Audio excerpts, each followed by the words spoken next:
everybody and welcome back to my channel. So every time that there is a palette launch that I even remotely want, I tell myself, Jill, you don't need that. You do not need that. And inevitably,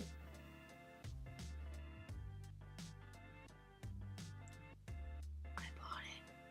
So when I first saw the packaging for the Kat Von D Saint and Sinner palette, I knew that I wanted it because even without seeing the colors, this is absolutely beautiful packaging. However, when they released the color story for this, I was kind of confused. I understood the, stained glass theory behind everything. I get it. But like, to me, this side made sense and this side completely didn't make sense, and all of it together and the way it was set up, I was like, even though I didn't know how I felt about the colors, I knew I wanted the packaging, which is, man, what a way to spend 60 bucks. I think it was 60 bucks.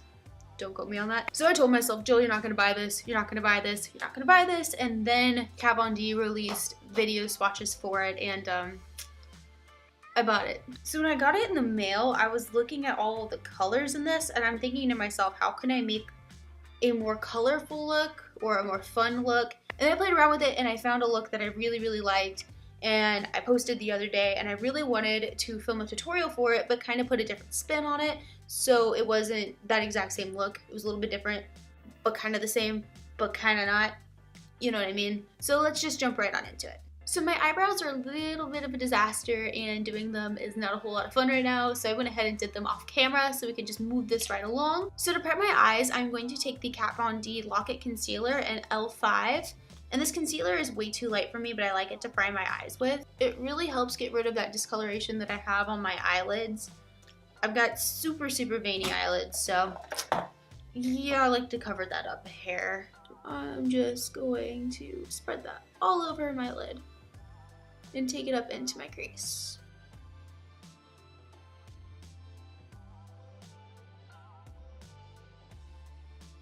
And to set that, I'm going to take this shade right here called Amen. So let Auntie Jill give you a little bit of advice about eyebrows. I mean, your gut feeling tells you to not let people screw with them. Before going to Gen Beauty, I went and got my nails done, and I don't know what was up. I think it might have been a slow day at the salon, but the woman that was doing my nails was like, eyebrows.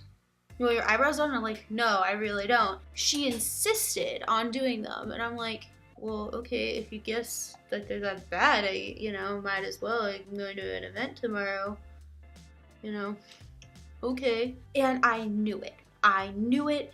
The second she ripped that first strip of wax off my face, I'm like, she took the entire top of my right brow. Like, she took this whole bit that I had to draw back on. She took it with her. And I looked in the mirror and I'm like, oh! So now both my eyebrows are kind of in this limbo where they're growing back and it's a complete mess. So if you ever feel like somebody shouldn't be doing your brows, do not let them do your brows. Don't do it. Do it yourself or go somewhere that you trust. Man, bad eyebrows are obvious, and I have obviously bad eyebrows right now. And for my transition shade, I'm going to be using the shade Ashes. And Ashes is like this cool toned shade with a shimmery goldish green glitter in it. And I honestly would never really use a shimmery shade as a transition shade because, it's not really a thing you do. But the shimmer in it's not this like in your face kind of shimmer. It's not overwhelming. It's very subtle, if not almost invisible. So I don't mind using it as a transition shade. So taking Ashes on a Morphe M441, I am just buffing that into my crease just to get a subtle transition shade going. And you can tell, like, in the camera, it's not a very overwhelming shimmer. Like, I really can't see it all that much, so it doesn't bother me that there's shimmer in this to use as transition.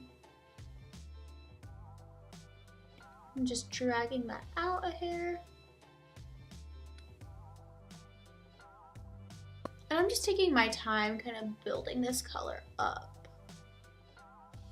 Since we're using the center side of the palette, I want this to be a bit more dramatic. And I'm just taking that all the way across and down.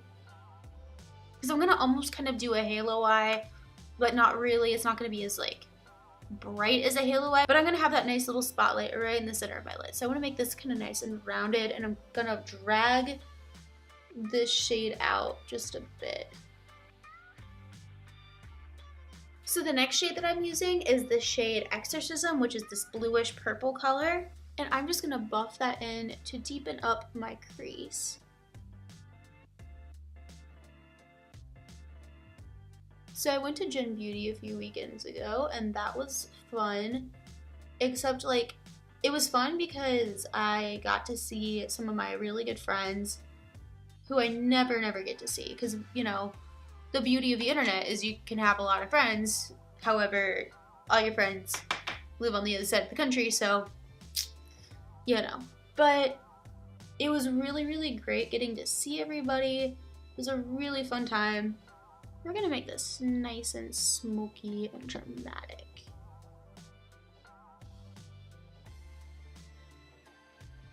I'm gonna really work this into this outer V and drag that color out.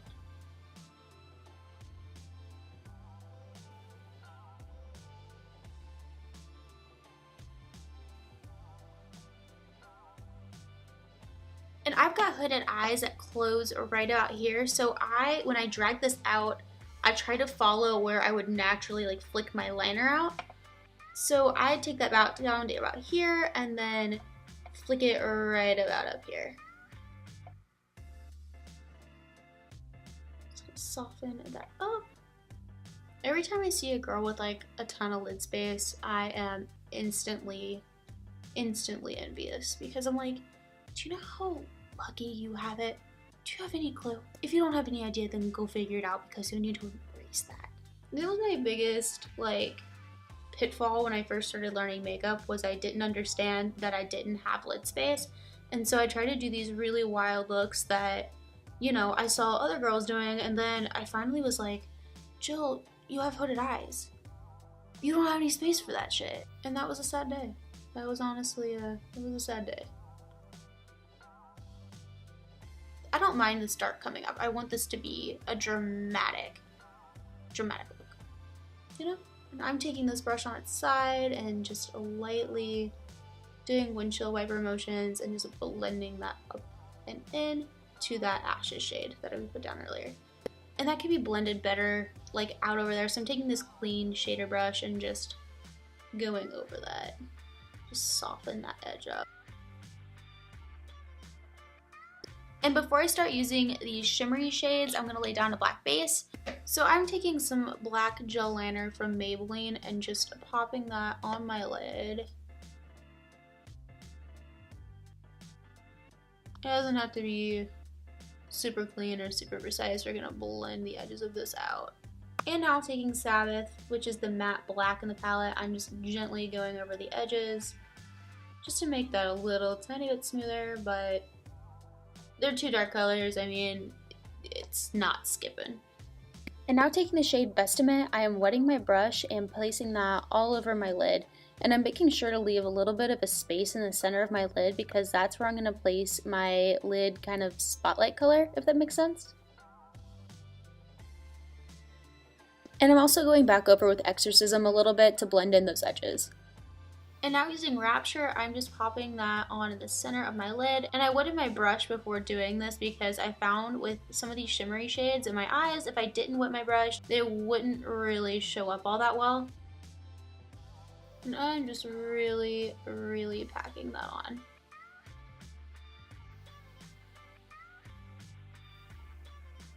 And for a brow bone highlight, I am taking the Kat Von D Metal Crush eyeshadow in Thunderstruck. And just popping that right underneath my brow. So before I move on to my lower lash line, I'm going to finish up the rest of my face. And for foundation, I'm going to use the Makeup Forever Ultra HD Foundation Stick, which I never use, but today I'm kind of feeling it. I don't like to go too crazy with this, just a couple lines down my face and across my forehead, into my brow, of course, down my nose, and on my chin. And I'll take some down my neck too, just because this is a little bit, I don't know, a little bit darker of a color than I should probably be using. But that's alright. And this sponge is from e.l.f. And this is my first time using it. And it is so So soft. It's kind of like the Beauty Blender, except like really, really soft. So my problem with the Real Techniques sponge is that it's too firm, and my problem with this is that it's too soft. And I'm just gonna say that Beauty Blender is kind of my favorite as far as beauty sponges go. But I'm too lazy to get up and get it. Yeah, this sponge might be a no-go for me. And for concealer, I'm going to use the Urban Decay Naked Skin Concealer in Light Neutral. My favorite concealer that I will not give up for anything.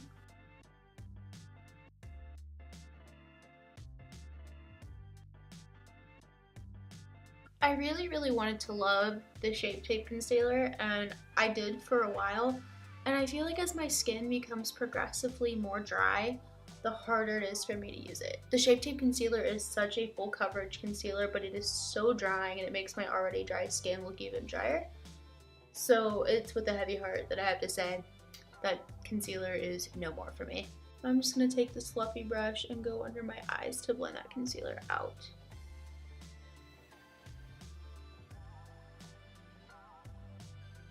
And for powder, I'm going to use the Laura Mercier setting powder. And with the e.l.f. sponge again, I'm just dipping into that cap and I'm going to press that powder into my forehead and on my cheeks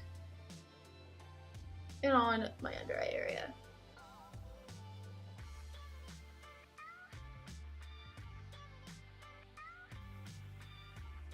And to finish this eye off, I am going to run Exorcism along my lower lash line and stop about 3/4 of the way in.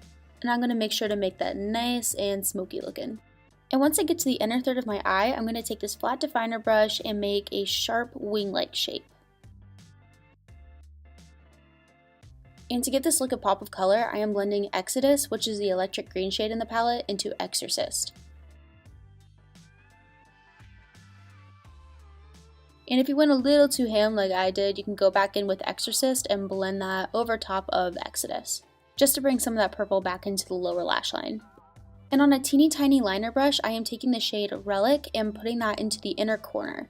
This is a beautiful, beautiful gold. This brush isn't wet, it's just that pretty looking. I can't even describe it.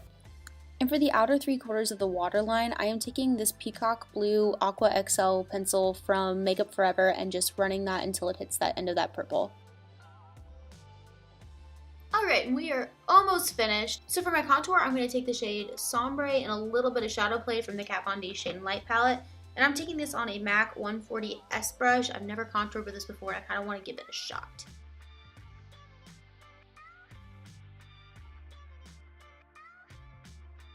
And put the teeniest, tiniest bit up on my forehead as well. And again, with some of that powder, I'm just going to run that down the sides of my cheeks and along that contour just to soften it up just a hair. And for my highlight, I'm going to be using the Kat Von D Metal Crush eyeshadow in Thunderstruck.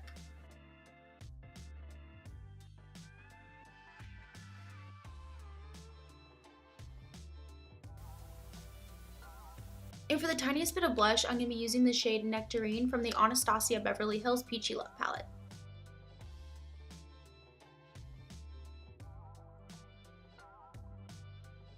And real quick off camera, I'm going to apply these lashes from House of Lashes, and these are in the style Timeless. So my lashes are on, and for lips, I'm going to be using the Kat Von D Beauty Everlasting Liquid Lipstick in Haze.